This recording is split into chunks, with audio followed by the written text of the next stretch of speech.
Вы смотрите новости Татарстана, в студии Алексей Калиничев. Здравствуйте. И вот о чем пойдет речь в этом выпуске. Дополнительная вакцина от коронавируса. Понимание, что эта вакцина из себя будет представлять с точки зрения показаний к применению, будет после проведения всех клинических исследований на основании результатов. На стадии клинических испытаний вакцина «Спутник Лайт». Для кого она, расскажет Вероника Гайнутдинова. До сих пор печь топят дровами. 21 век, печку топим. Вот. Почему в селе Старый Дрюш все по старинке? Разбиралась Алия Хайрудинова. Шах и мат. Всем, кто сядет за шахматные доски, успехов, побед! 100% школ Лаишевского района оснастили шахматными зонами. Почему здесь начинают делать упор на игру королей, узнал Рамиль Шайдуллин. Безопасность дороже денег. Не их вина, это родительские вина же. Почему теперь высадить ребенка из автобуса не имеют права, выяснила Юлия Гоголева. В Татарстане заработал единый лист ожидания на вакцинацию от коронавируса. В специальный реестр попадают жители, которые записались на прививку по номеру 122 или через портал Госуслуг России. Единый лист ожидания поможет избежать двойной записи. В Минздраве подчеркивают, сейчас в Татарстане хватает доз «Спутник Ви» и прививочных кабинетов. Это обеспечивает минимальные очереди на вакцинацию. Темп прироста составляет 0,4%. Ситуация оценивается как стабильная. Заболеваемость ковидом идет на спад, говорят в Роспотребнадзоре. Скоро праздники, но проводить корпоративы в честь 23 февраля и 8 марта на рабочем месте не рекомендуют. Отметить можно в кафе, но с соблюдением мер безопасности. Требования прежние – это 1,5 метра дистанции между столиками и заполняемость зала не более 70%. Если это банкетное обслуживание, то, соответственно, на этом банкете может присутствовать только одна компания. В Татарстане от коронавируса привились более 53 тысяч человек. Из них 5 тысяч за последние сутки. Среди них и председатель Госкомитета Республики по туризму Сергей Иванов. Об этом он рассказал в Инстаграм. Сейчас на стадии клинических испытаний вакцина «Спутник Лайт». Она для людей, принимающих иммуноподавляющие препараты. Понимание, что эта вакцина из себя будет представлять с точки зрения показаний к применению, будет после проведения всех клинических исследований на основании результатов этих клинических исследований. То есть как только будет подтверждена ее клиническая эффективность и безопасность, и будет принято решение о распределении в регионы, я думаю, что Татарстан, безусловно, ее получит. Вакцинация сейчас продолжается и в Меге. В час там прививаются по 10 человек. В Минздраве говорят, предложения открыть пункты вакцинирования поступают и от других торговых центров. Но врачам сначала важно определить необходимость такого пункта вакцинирования. Одной лишь заявки торговых центров, безусловно, недостаточно. Надо смотреть, насколько мы можем обеспечить безопасность наших пациентов и насколько вообще этот процесс целесообразен. В Татарстане заработал единый лист ожидания на вакцинацию от коронавируса. Сюда поступает информация о пациентах с единого портала Госуслуг и номера 122. Скоро будут отправляться данные с республиканского портала Госуслуг. Единый лист ожидания поможет избежать двойной записи. Вероника Гайнутдинова, Вадим Илларионов, ТНВ, Казань. Могут ли несоблюдающих изоляцию больных COVID-19 привлекать к уголовной ответственности? Подробности в интернет-газете «Реальное время». В Казани повысится стоимость проезда в общественном транспорте. Госкомитет Татарстана по тарифам согласился с предложением исполкома Казани о повышении стоимости проезда, но только за наличный расчет. Теперь цена вырастет с 30 до 35 рублей. Однако при оплате банковскими и транспортными картами стоимость билета останется прежней. Причины, по которым перевозчики просили повысить стоимость проезда – снижение пассажиропотока в пандемию, увеличение расходов на санобработку. По мнению Госкомитета, повышение платы за наличный расчет увеличит и прозрачность платежей, поскольку, скорее всего, пассажиры предпочтут пользоваться картами. Сел в автобус, чтобы доехать до школы, в итоге оказался в неизвестном районе без копейки в кармане. Подобные скандальные истории регулярно появляются в российских СМИ. В итоге были вынуждены вмешаться законодатели. Депутаты Госдумы в третьем чтении приняли закон, по которому детей запрещается высаживать из общественного транспорта. Знают ли об этом кондуктора и как к нововведению отнеслись родители и транспортники? Мнение выслушала Юлия Гоголева. Извините, я деньги забыл. Больше ничего не забыл? Привыкли без денег ездить, да? Порция грубых обвинений в адрес школьников – это еще мягкое наказание за отсутствие денег на проезд. Куда опаснее, когда ребенка из автобуса высаживают. Так, в ноябре прошлого года кондуктор 60-го маршрута поступила с одной из казанских учениц.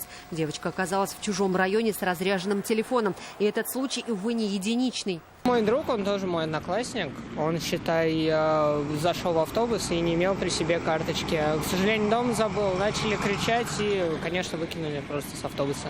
К счастью, так поступают далеко не все кондуктора, ведь ситуации действительно бывают разные. Иногда о нулевом балансе карты узнаешь при оплате, а порой наличные или проездной могут просто выпасть из кармана ребенка. За меня или добрые люди платили, или я бесплатно проехал. Но, конечно, есть и те, кто пользуется добротой кондукторов, чтобы сэкономить.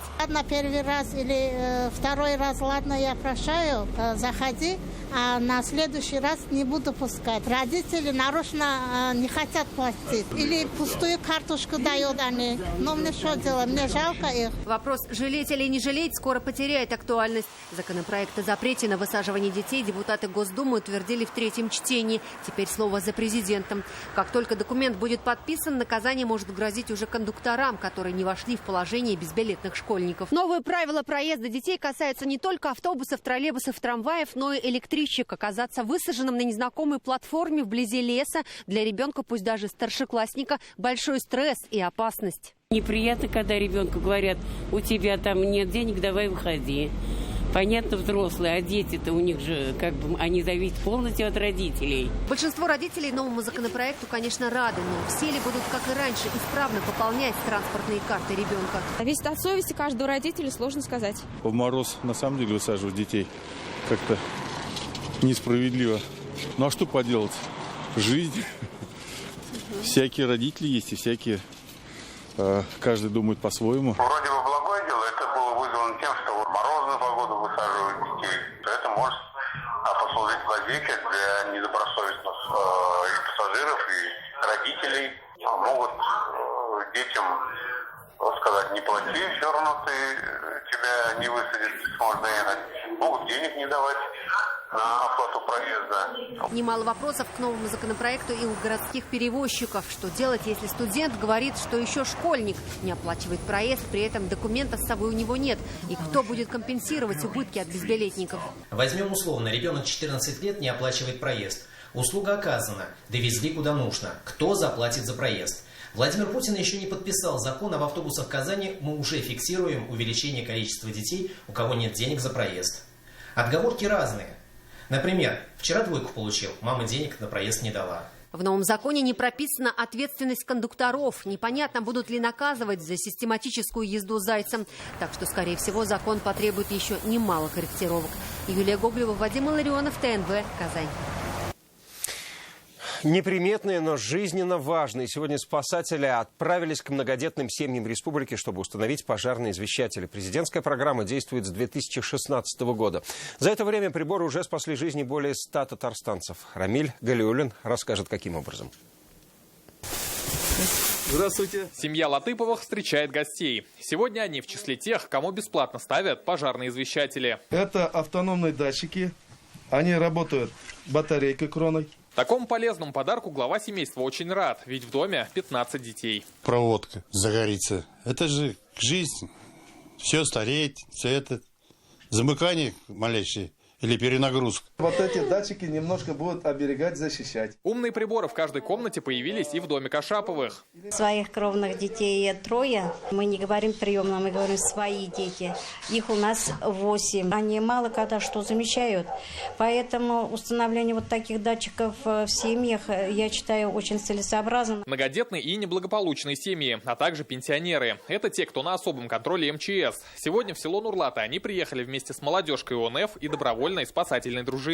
Решили начинать мы не из Казани, именно из глубинки, из деревень, сел, для того, чтобы знали, как правильно отреагировать и могли сами себя обезопасить. На сегодняшний день установили уже более 30 датчиков. Пожары происходят от того, что неправильная эксплуатация электрооборудования, перекал печей. Данный датчик помогает всегда своим звуком. От распространения огня прибор не спасет, но поможет сохранить жизнь. За печальным примером далеко идти не нужно. Уже в начале года в этом бревенчатом доме на пожаре в селе Нурлаты погиб мужчина. Как говорят в МЧС, от установки извещателей он отказался. Такие сигналы спасения в Татарстане ставят бесплатно по президентской программе с 2016 года. На это по поручению Рустама Минниханова выделено 42 миллиона рублей. С тех пор извещатели спасли жизни 119 человек, 50 из которых дети. Так, в Алексеевском районе, услышав звук, 14-летний Иван Павлинов вынес из огня 3 своих братьев. Родители были на работе. В декабре извещатель спас жизнь пенсионерки в Муслюмском районе. Среагировав на сигнал, женщина вовремя вышла из дома. За эти 5 лет установили больше 250 тысяч автономных датчиков на более 80 тысяч населения нашей Республики Татарстан. Однако уже с начала года в республике на пожарах погибли 28 человек. А потому датчик должен войти в каждый дом, говорят спасатели, чтобы однажды в этот же дом не вошла беда. Рамиль Галиуллин, Игорь Романов, ТНВ, Зеленодольский район. В каждую школу свою шахматную площадку. В Лаишево сегодня торжественно запустили сразу 20 новых зон для занятий шахматами. Такая возможность появилась благодаря национальному проекту образования. Теперь на переменах и в свободное от учебы время школьники будут изучать интеллектуальную игру. О перспективах развития шахматных площадок и самого района говорили на итоговой сессии. Как намерены решать вопросы обеспечения питьевой водой и нехватки мест в детских садах и школах, расскажет Рамиль Шайдуллин. Когда одноклассник ставит шах, сделать все, чтобы не последовал мат. Так, урок за уроком ученики Усадской прогимназии осваивают игру королей. Кто-то учит правила, а кто-то уже вырабатывает тактику. Здесь нужно очень хорошо работать мозгами, нужно очень много думать над каждым ходом, чтобы в дальнейшем выиграть. Причем желающих настолько много, что такие шахматные площадки открываются сразу во всех школах района. Запуск по видеосвязи. Всем, кто сядет за шахматные доски, успехов, побед! Я думаю, что это только первый район. Я думаю, что все районы республики со временем подключатся. Насколько важно использовать ум и продумывать свои шаги наперед. Своим примером детям Лаишева показывают и взрослые. Это видно на выставке достижений района. Так, один из фермеров создал самое высокотехнологичное КФХ района. Теперь все, что высажено и убрано с полей, фиксируется в специальной информационной системе. А у вас спутник нарисован. Вы что со спутником делаете? Со спутником, только GPS пока, есть со спутником. То есть мониторинг подвижной техники? Да. Сам владелец хозяйства говорит, помогло умение мыслить стратегически. Раз уж начали с чистой страницы, решили, чтобы у нас все было современное, на современном уровне, и изучили опыт европейский. Не менее важны и районные успехи. О них, впрочем, как и о проблемах, говорят на отчетной сессии. По итогам социально-экономического развития Лаишевский занял 4-е место по республике и одним из немногих принял бездефицитный бюджет. Но 2020 для лаишевцев не прошел безоблачно. Экстремальная нагрузка из-за пандемии сказалась на системе здравоохранения. Проблема обеспечения населения первичной медицинской помощью в шаговой доступности от места проживания остается на сегодняшний день для района актуальной. Не менее актуальна и проблема нехватки питьевой воды, особенно в пригороде, который активно застраивается. Там же не хватает мест в школах. Однако совершенствуется сама система образования, как в плане учебы, так и досуга. Очередной шаг – шахматные площадки. Шахматная зона воспитывает детей, развивает логическое мышление и немножечко отрывает от интернета. А заниматься сможет каждый желающий на переменах и во внеурочное время. Для этого школы оборудовали шахматами, столами, стульями и специальными часами, чтобы уже через несколько лет в Лаишево появились свои Гарри Каспаровы и Алисы Галямовы. Рамиль Шайдуллин, Нишат Мухаметов, ТНВ, Лаишевский район. Сегодня в России отмечают День студенческих отрядов. 500 студентов Татарстана, которые прошли школу труда, дружбы и романтики, собрались в Казани. К этой дате приурочили республиканский форум «Работа молодым». Стройотрядовцы здесь делятся опытом, а работодатели предлагают вакансии. С какими трудностями сталкивается студент и каким образом стройотряд может дать путевку в будущее, расскажет Наталья Мезина.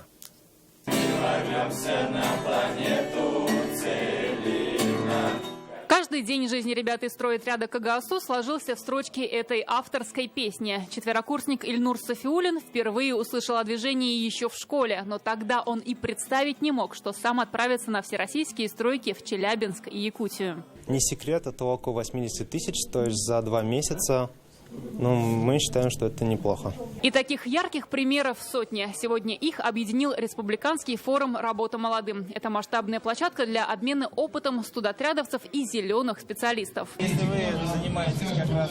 Современные студотряды сейчас это не только временный заработок, а трамплин в будущее. Студентка медуниверситета Аделина Мустафина почти год на передовой в ковид-госпиталях республики. Сначала страшно, а потом, по мнению ребят, уже привыкаешь, когда смотришь на людей, которые борются с этой инфекцией, и появляются силы и у тебя самого. Ну и это профессиональный опыт.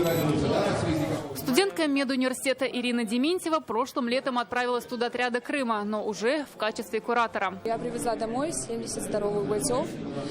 Более того, у нас не было ни одного больничного. У них появилась возможность не только заработать деньги, провести лето, а с пользой и, более того, вернуться здоровыми домой. Сейчас студотряды Татарстана – это тысячи людей, объединенных общей целью. Их опыт уже сегодня востребован выпускниками, которые пытаются найти работу. Ты рассчитывал на одну зарплату, в итоге тебе предлагают другую или говорят, что у тебя нет опыта работы. Нужен опыт работы, которого пока что нет. Мы только пришли учиться, и у нас нет вот этого. Очень тяжело совмещать учебу и работу. Сейчас у нас молодежь более развита в IT-специальности. Актуальные вопросы решают здесь же. За круглым столом десятки работодателей ведущих предприятий Татарстана. 10% я вам назвать, конечно, не могу. Этажом выше уже ярмарка вакансий. Охотник за молодыми специалистами Нижнекамск-Нефтехим. В учебном центре студенты могут повысить свою квалификацию. 43% работает молодежь. Это самый большой процент от количества работников в республике. Почему важно вкладывать именно в молодых специалистов, говорит и министр по делам молодежи. Самореализация себя, занятость в каком-то смысле, да, чтобы в данном случае молодой человек имел цель, имел задачу, видел эту траекторию. В завершении форума награды получают лучшие трудовые отряды Татарстана и их командиры. Гран-при 100 тысяч рублей у энергетического университета Тесла. Это еще одна ступень в карьере. Каждый студент как буква этого необычного алфавита. По отдельности индивидуальность, но только общим трудом создается единая команда. Такой же принцип и в студенческом отряде. Его история уже насчитывает 6 десятилетий. Но и сегодня вступить в команду дружбы, мечты и романтики мечтает каждый. Наталья Мизина, Рамзиль Гарипов, ТНВ, Казань.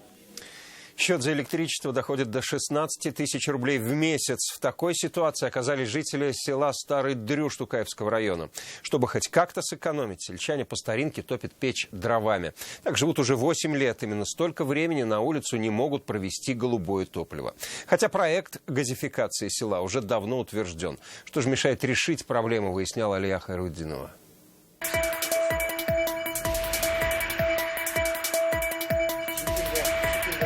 21 век, печку топим. Вот дым идет иногда. Село Старый Дрюж как машина времени. Давно забытые дровяные печи здесь на вес золота помогают сэкономить на отоплении. Вот только дров часто не хватает. Семья Саубановых на свои кровные 75 тысяч рублей приобрели более современную печь. Купили эту печь от безысходности. Дровами на зиму не напасешься. Счета за обогрев электричеством и вовсе обжигают. Суммы доходят до 16 тысяч в месяц. Вот и получается, что жители домов по улице Молодежная вынуждены топить печку, потому что дешевле. И так живут уже более 7 лет. Построили дом в 96-м году. Землю колхоз дал. Тогда говорили, не постройте, землю заберем. Вот и решили дом ставить. Если 80 соберут, то дам, конечно, 80. Мне уже 60 лет, мне долго не осталось уже, наверное. У меня сын маленький, сын останется, все. Ну тут ведь не только я один. Вся улица требует. Сельчане не ждут манны небесной и готовы заплатить за проведение газа. Глава поселения сложившуюся ситуацию объясняет так. Пол улицы осталось, где-то 10 домов. В 2014 году был проект сделан и было проведено инженерно-геологическое обследование. Так как не было финансов, так и осталось висящим. Согласно постановлению российского правительства, газопровод можно провести и на малонаселенные улицы. В Тукаевском районе без газа сегодня 181 дом. В исполкоме района говорят, что работа по окончательной газификации идет. Есть понятие до 200 метров льготной тарификации, есть уже как бы на общих основаниях, если более 200 метров идет газификация. Смысл в этом и есть. Не ждать больших вложений. Сами населения могут сложиться и как бы войти в эту систему напрямую. Этот вопрос руководители района уже обсуждали с жителями нескольких деревень. На днях обещают наведаться и в село Старый Дрюж. И, наконец, перейти от слов к делу. Леха Ирудинова, Ильшат Аюпов, Рамиль Закиев, ТНВ, Тукаевский район. Морозы до минус 30, в отдельных районах до 37. Гидрометцентр республики объявил штормовое предупреждение в связи с аномальными морозами на всей территории Татарстана. Синоптики сообщают, что среднесуточные температуры на 9-15 градусов ниже нормы. На дорогах гололедица. Предельно внимательными нужно быть как водителям, так и пешеходам. Такие аномальные холода продержатся до 25 февраля.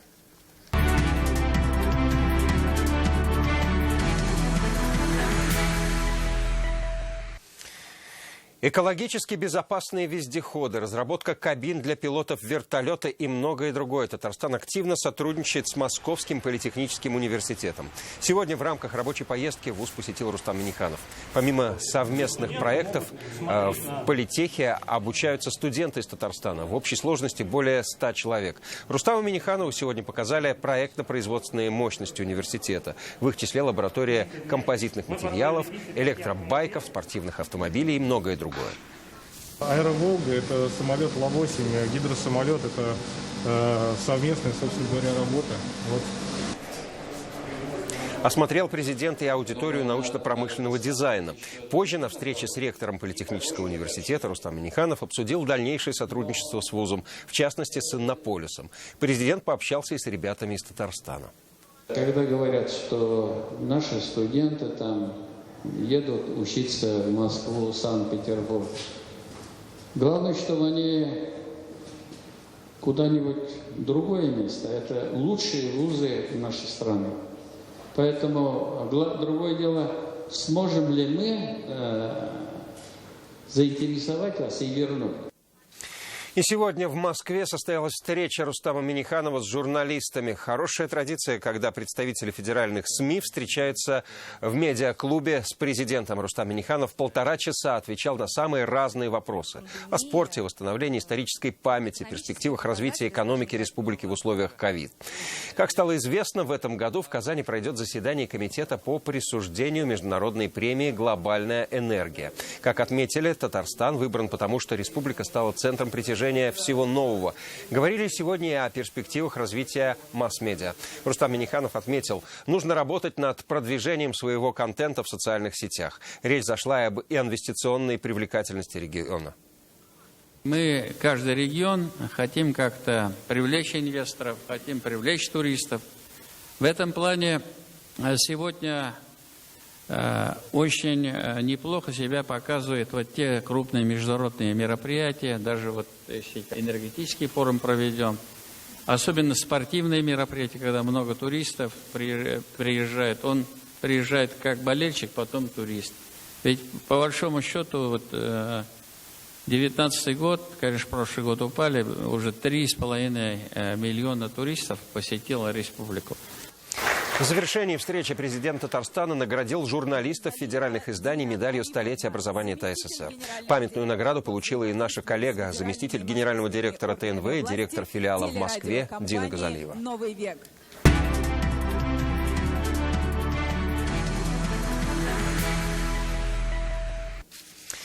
В татарстанских школах начались парламентские уроки. В 2021-м они посвящены Году родных языков и народного единства. Сегодня Фарид Мухаммедшин побывал в 6-й гимназии Казани. Председателю Госсовета рассказали, как дружно живет многонациональная школа, чем занимаются дети вне уроков и как развивается школьный театр. И даже показали свою новую постановку «Первый театр» Галиаскара Камала.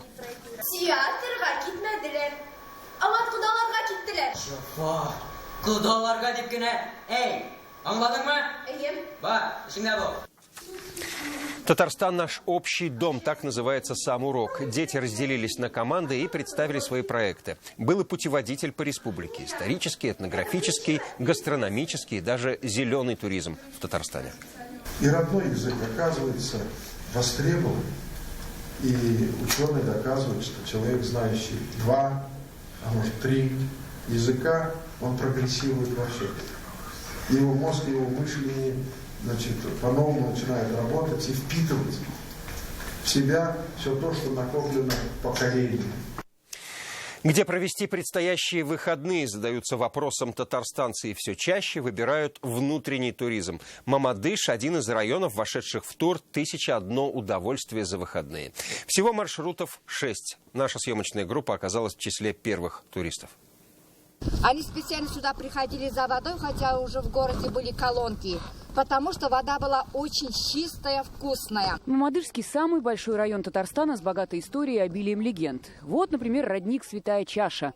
По преданию, в стволе росшего рядом дерева в конце 17 века была явлена икона святителя Николая Чудотворца. Дальнейшее путешествие включает в себя пешеходную экскурсию по историческому центру города, краеведческий музей, а также сквер и набережную. Прекрасная набережная, буквально волшебные виды, красивые леса, хорошие люди, хорошие обеды, хорошие экскурсии. Изначально тур планировали проводить только в теплое время года, но желающих посетить уникальные места республики настолько много, что путешествия продолжились и осенью, и зимой. Мамадыш, как именно то место, где могут отдохнуть жители Татарстана, приехать на тур выходного дня, получить 1001 удовольствие, провести время с семьей, одни как им нравится, и, соответственно, получить великолепные впечатления. Сегодня в тур 1001 удовольствие в выходные дни включено 6 маршрутов. В дальнейшем список будет пополняться. Сейчас туристам предлагаются поездки в Камское устье, Болгар, Елабугу, Чистополь и Рыбную Слободу. Светлана Звонарева, ТНВ, Мамадыш. На этом наш выпуск завершен. Всего вам доброго.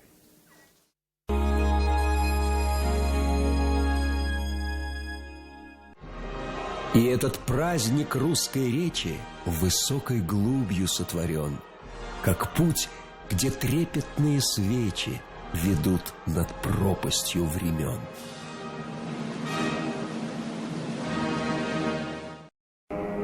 Ноги прочь! Мы же все пропустим! Куда ты нас тащишь? Теперь у нас и здесь телевизор. Подключите второй телевизор по минимальной цене и смотрите те же каналы, что и на первом. Рекомендация опытных телезрителей. Смотри, не переплачивай! Набрали кредитов и платите из последних сил? Спишем ваши долги законно. Звони прямо сейчас. 280-06-01. Начни жизнь с чистого листа. Не страшно под пулями мертвыми лечь, не горько остаться без крова.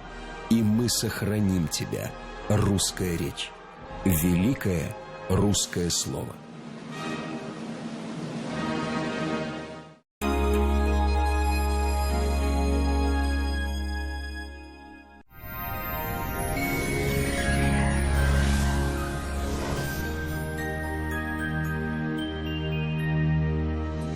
Здравствуйте!